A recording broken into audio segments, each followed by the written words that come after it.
Sa sobrang toxic ng tao ngayon, pati tumulong sa kanila, sinisiraan na nila. At the end of the day, kaya tayo nagpapayaman, at some point, we want to have the capacity to help people.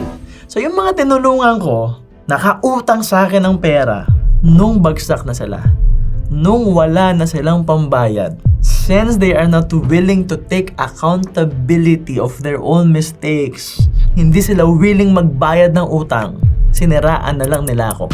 Gumawa ng kwento, ng stress, ng sobrang sagad, pero in reality, that's their way to exit.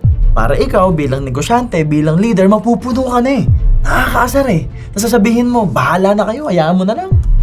Kaysa mas stress tayo, hayaan mo na lang. But in reality, nakalusot sila sa utang. May utang na nga sila, wala pa silang utang na loob. And of course, when they share their version of the story, biktima sila, kawawa sila, aping-api sila. But the reality is, most of these people who play the victim, sila talaga ang may problema.